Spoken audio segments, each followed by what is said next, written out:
রাজধানী ঢাকার উত্তরের প্রবেশপথে অবস্থিত অত্যন্ত গুরুত্বপূর্ণ একটি এলাকা বিমানবন্দর মোড়। প্রতিদিন দেশের উত্তর ও পশ্চিমাঞ্চল সহ বিভিন্ন জেলা থেকে লাখ লাখ মানুষ এই মোড় দিয়ে ঢাকায় প্রবেশ করেন। একই সাথে রাজধানী ঢাকার আকাশপথের প্রবেশদ্বার হযরত শাহজালাল আন্তর্জাতিক বিমানবন্দর। প্রতিদিন দেশ ও দেশের বাইরে থেকে আকাশপথের হাজার হাজার যাত্রীরাও এই এলাকাটি ব্যবহার করেন। একই সাথে নগরীর অভ্যন্তরীণ যাতায়াতেও এটি একটি প্রধান সংযোগস্থল।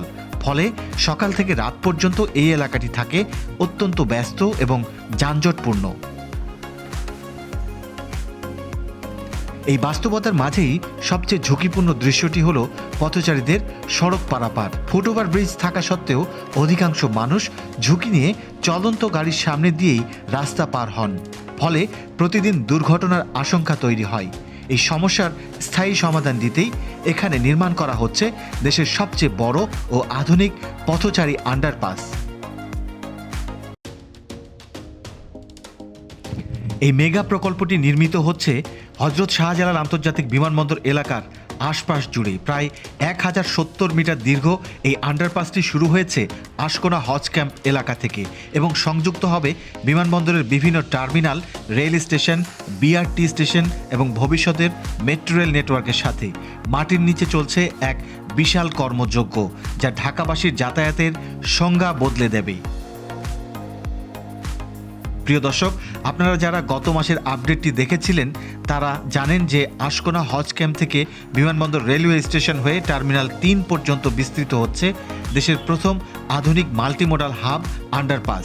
1 কিলোমিটার দীর্ঘ আন্ডারপাসটির 2026 সালের এপ্রিল মাসের প্রথম সপ্তাহের নির্মাণ কাজের আপডেট নিয়ে থাকছে আজকের ভিডিও শুরুতে নতুন দর্শকদের অনুরোধ জানাবো, বাংলাদেশের মেগা প্রকল্পগুলোর নিয়মিত আপডেট পেতে এই চ্যানেলটি সাবস্ক্রাইব করে বেল আইকনটি বাজিয়ে রাখুন। আর ভিডিওটি ভালো লাগলে লাইক ও শেয়ার করতে ভুলবেন না। বর্তমানে নির্মাণ কাজের একটি বড় অংশ দৃশ্যমান হয়েছে আশকোনা হজ ক্যাম্প এলাকায়। এখানে বিশাল পরিসরে খনন কাজ সম্পন্ন করে এখন আরসিসি কাঠামো নির্মাণের কাজ চলছে। যেখানে আগে গভীর গর্ত ছিল, এখন সেখানে তৈরি হচ্ছে আন্ডারপাসের মূল বক্স কালভার্ট বা tunnel chamber. Rod binding, concrete ঢালাই এবং স্ল্যাব বসানোর কাজ দ্রুত গতিতে এগিয়ে চলছে। সবচেয়ে গুরুত্বপূর্ণ বিষয় হলো এই অংশের একটি বড় সেকশন ইতিমধ্যে সম্পন্ন করে তার উপর মাটি ভরাট করা হয়েছে। ফলে উপরের অংশে এখন স্বাভাবিক চলাচল সম্ভব হলেও নিচে চলছে ফিনিশিং কাজ।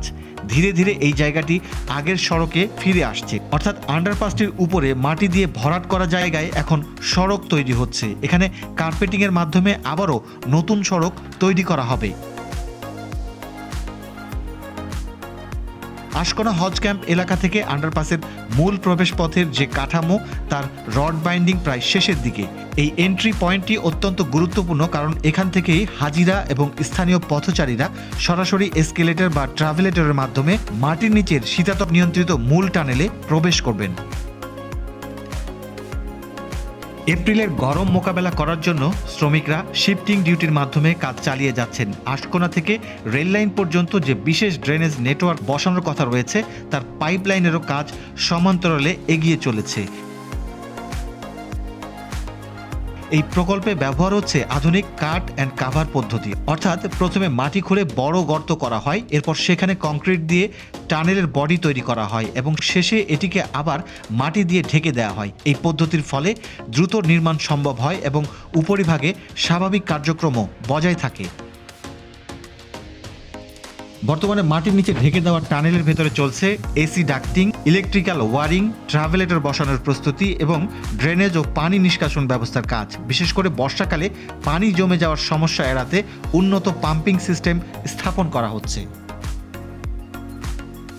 এখন আমরা চলে এসেছি সবচেয়ে চ্যালেঞ্জিং এবং রোমাঞ্চকর অংশে, বিমানবন্দর রেলওয়ে স্টেশন সংলগ্ন এলাকায়। আপনারা জানেন ট্রেনের চলাচল স্বাভাবিক রেখে রেল লাইনের নিচ দিয়ে এত বড় টানেল নির্মাণ করা প্রকৌশল বিদ্যার এক বিশাল চ্যালেঞ্জ।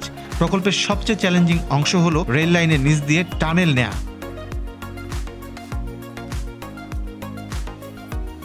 বিমানবন্দর রেলওয়ে স্টেশনের কাছে বর্তমানে বিশাল একটি লঞ্চিং শ্যাফট তৈরি করা হয়েছে। এই শ্যাফটের ভেতরে বসানো হচ্ছে হাইড্রোলিক জ্যাক, যার মাধ্যমে বিশাল কংক্রিট টানেল ধীরে ধীরে রেল লাইনের নিচ দিয়ে ঠেলে নেওয়া হচ্ছে। এখানে একই সাথে আরেকটি বড় প্রকল্প ঢাকা আশুলিয়া এলিভেটেড এক্সপ্রেসওয়ে এর পিলারও নির্মিত হচ্ছে। ফলে একই জায়গায় দুটি মেগা প্রকল্পের কাজ চলায় কৌশলগত চ্যালেঞ্জ আরও বেড়ে গেছে। এপ্রিলের প্রথম সপ্তাহের আপডেট হলো লঞ্চিং শ্যাফটের ভেতরে থাকা বিশাল হাইড্রোলিক জ্যাকগুলো এখন পূর্ণ শক্তিতে কাজ করছে। গত মাসে টানেলের যে অংশটি রেল লাইনের ওপারে পাঠানোর প্রক্রিয়া শুরু হয়েছিল তা এখন প্রায় মাঝামাঝি অবস্থানে পৌঁছেছে। একে বলা হয় বক্স পুশিং মেথড। এখানে অত্যন্ত সতর্কতার সাথে কাজ করা হচ্ছে যাতে ওপর দিয়ে ট্রেন চলাচলে কোনো কম্পন বা ধস না নামে। আপনারা খেয়াল করলে দেখবেন রেল লাইনের পাশে ঢাকা আশুলিয়া এলিভেটেড এক্সপ্রেসওয়ের যে বিশাল পিলারগুলো দাঁড়িয়ে আছে সেগুলোর ভিত্তি রক্ষা করেই আন্ডারপাসটির সুড়ঙ্গটি এগিয়ে যাচ্ছে। রেল লাইন অতিক্রম করার পর আন্ডারপাসটি চলে যাবে বিমানবন্দর মোড়ের নিচ দিয়ে। এই অংশে ইতিমধ্যে বড় আকারের কংক্রিট স্ট্রাকচার তৈরি করা হয়েছে। রেল লাইন পার হয়ে বিমানবন্দর মোড়ের দিকে এই আন্ডারপাসটি এগিয়ে যাবে। এই অংশটি প্রকল্পের কেন্দ্রবিন্দু। এখানে আন্ডারপাসটি একটি বিশাল হাবে পরিণত হবে। এই এলাকায় সড়কের উপরে কিছু অংশে ব্যারিকেড পরিবর্তন করা হয়েছে।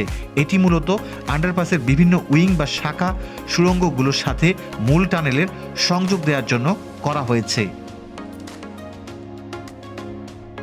এই হাবেই থাকবে অত্যাধুনিক শপিং মল এবং কফি শপ, যার লেআউট এখন অনেকটাই বোঝা যাচ্ছে। মাটির নিচের এই 1 কিলোমিটার পথে কোনোভাবেই যেন দম বন্ধ না হয় সেজন্য বড় বড় ventilation fan, AC ducting pipe প্রকল্প এলাকায় আনা হয়েছে। শীঘ্রই এগুলো স্থাপনের কাজ শুরু হবে। এবারের ভিডিওর সবচেয়ে আকর্ষণীয় দৃশ্য হলো বিমানবন্দর টার্মিনালগুলোর সাথে আন্ডারপাসের সংযোগ। গত মাসে আমরা যে দুটি সাদা রঙের বড় অর্ধবৃত্তাকার বা আর্চ আকৃতির কাঠামো দেখেছিলাম সেগুলোর চারপাশে এখন ল্যান্ডস্কেপিংয়ের কাজ শুরু হয়েছে। টার্মিনাল 1 ও 2 এর সামনের সুড়ঙ্গ অংশটি এখন অনেকটা প্রস্তুত, কিন্তু সবচেয়ে বেশি কাজ চলছে 3 নম্বর টার্মিনালের সংযোগস্থলে। এপ্রিলের এই সময়ে 3 নম্বর টার্মিনালের যে আধুনিকতা তার সাথে মিল রেখে আন্ডারপাসের এই অংশে গ্লাস ফিটিং এবং মার্বেল ফিনিশিংয়ের পরিকল্পনা নেওয়া হয়েছে।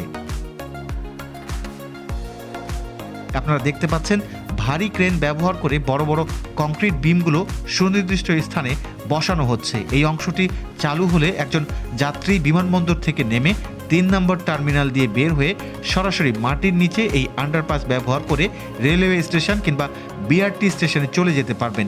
রোদ বা বৃষ্টি কোনো কিছুই তাকে স্পর্শ করবে না। এবার আমরা দেখতে পাচ্ছি টার্মিনাল 1 এর সামনে খনন কাজ বেশ জোরে সোরে শুরু হয়েছে। এখানেও বর্গাকৃতির কাঠামো দেখা যাচ্ছে। এই প্রবেশপথটিতেও অনেক বড় পরিসরে প্রস্তুত করা হচ্ছে। এখানেও যাত্রীদের ওঠানামার জন্য লিফট, ট্রাভেলেটর এবং অন্যান্য সুবিধা সংযোজন করা হবে। আন্ডারপাসের পাশাপাশি ঠিক বিমানবন্দর মোড়ে নির্মাণ করা হচ্ছে দুইটি 5 তারকা হোটেল। দৃষ্টিনন্দন করে তোলা হচ্ছে এই ভবনগুলিকে। ইতিমধ্যে এখানে 2টি 5 তারকা হোটেলের মধ্যে একটি 5 তারকা হোটেল উদ্বোধন হয়ে গেছে, যেই হোটেলটির নাম হোটেল ক্রাউন প্লাজা। এটি দেখতে খুবই দৃষ্টিনন্দন। পাশাপাশি 2টি হোটেল একই সাথে গড়ে উঠছে। আরেকটি হোটেলের কাজ এখনও চলমান রয়েছে। আশা করা যাচ্ছে খুব শীঘ্রই এই হোটেলটিও চালু হবে। তবে এই হোটেলটি কী নাম তা এখনও জানা যায়নি। আপনারা যদি এই হোটেলটির নাম জেনে থাকেন তাহলে অবশ্যই কমেন্টে জানাতে পারেন।